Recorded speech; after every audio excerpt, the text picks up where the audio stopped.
ये सुलहनामा लगवा देते हैं खुदे। तीसरी घटना बता रहा हूं, वहीं ताड़ी घाट में एक नौजवान लड़का अपने दरवाजे पे है, मोटरसाइकिल से आ रहे हैं लोग, धाए धाए गोली मार रहे हैं। गोली सर में लगी, उस ऊपर वाले की कृपा, यहां लगी है और यहां निकल गई है, वो जिंदा बच गया। कभी सोचिए कोई एक्शन कुछ हुआ, या एक भौकाल बना रहे, इकबाल बना रहे। ये सारे एक्शन की जरूरत नहीं है।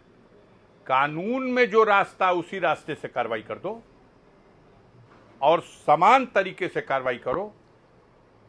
हम नहीं कहते हैं कि हीरा पे जो घटना हुई है उस घटना से आप कानून को तोड़ करके और न्यायपालिका को दरकिनार करके आप मनमानी कार्रवाई कर दो, लेकिन संतुलित कार्रवाई नहीं होगी। किसी को बैठा के कहा जाएगा 5 लाख के फिरौती के लिए और दस्तखत कराने के लिए, इससे बड़ी और क्या घटना हो सकती है? कहां है कानून व्यवस्था? सरकार कहती है कि कानून व्यवस्था बिल्कुल परिंदा पर नहीं मार सकता, पत्ता भी नहीं हिलेगा। आधी रात को गहना पहन करके लड़कियां चली जाए, कोई पूछने वाला नहीं है, कोई ताकने वाला नहीं है।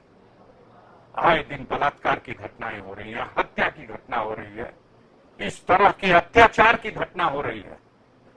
अगर खौफ होता कानून व्यवस्था का तो नहीं होती। ये हौसला बुलंद लोग हैं जो मानते हैं, जिनके भीतर का कीड़ा जब काट लेता है तो वो सामंतवाद का अहंकार जगता है, तो मानते हैं कि हमन के कुछ न करी, हम जो चाहते हैं उनका। हौसला इसी सरकार के कार्य प्रणाली से बढ़ा हुआ है, जिसकी वजह से घटना घटी है।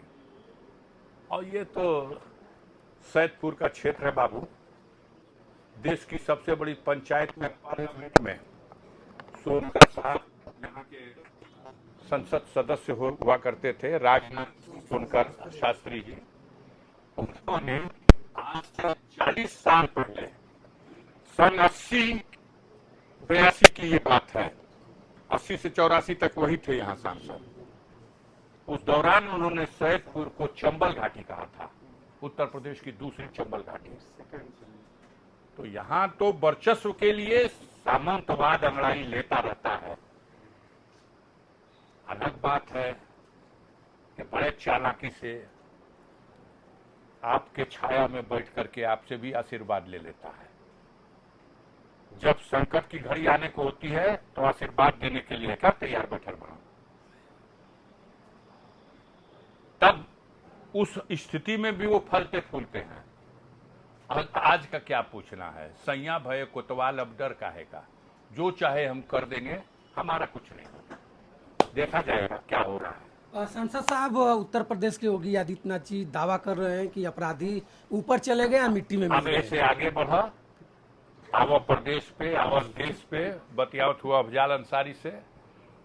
मीडिया के लोगन के ड्यूटी दिहल बा कि देखिए जा समाज में चर्चा ना होके पावे कि हमन का देश का प्रधानमंत्री फ्रांस की राजधानी पेरिस गए हैं और देश में चिंता व्याप्त है कि युद्ध हो रहा था ईरान और अमेरिका के मध्य, और ईरान अफ्रीका के उस मध्य का असर, उस युद्ध का असर, उसका दुष्प्रभाव भारत पे भी पड़ रहा था, दुनिया पे पड़ रहा था। तेल का संकट, गैस का संकट, खाद का संकट।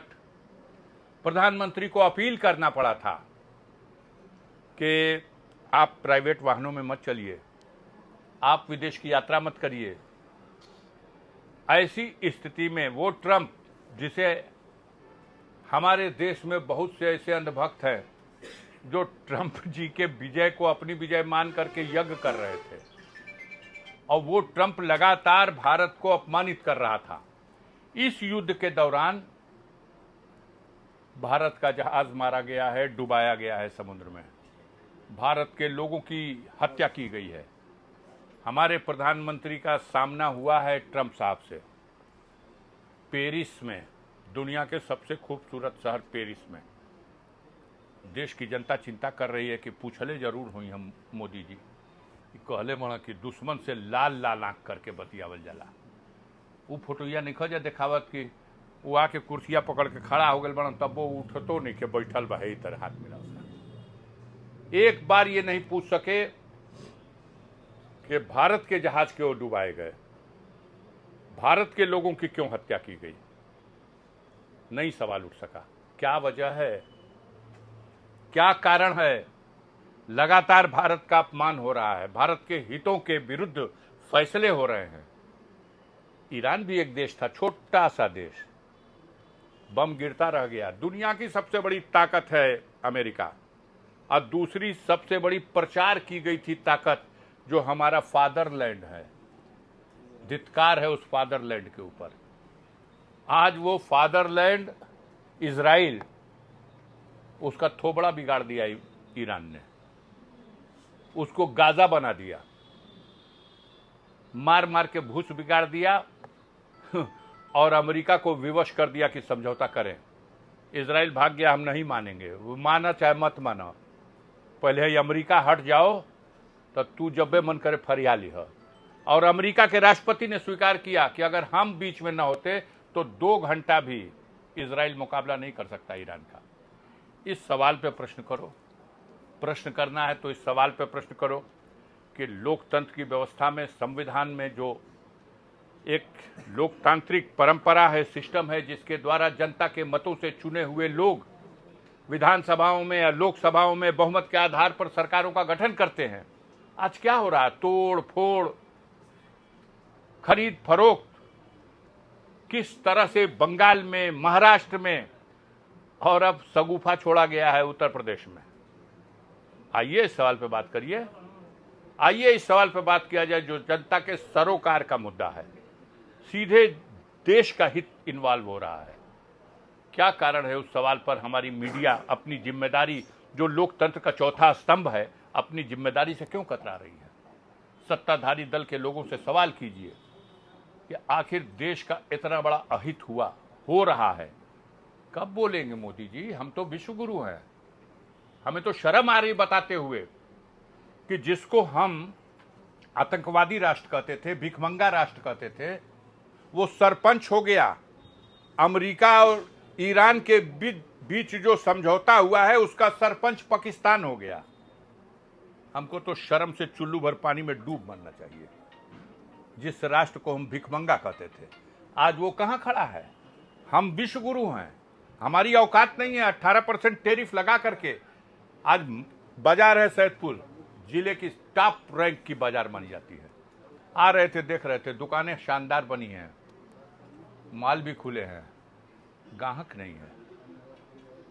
बाजारों की रौनक ग्राहक से है। ग्राहक इसलिए नहीं है कि पॉकेट में पैसा नहीं है। महंगाई की मार, बेरोजगारी की मार, गिरती हुई कानून व्यवस्था का सवाल, इन सवालों पर भी सवाल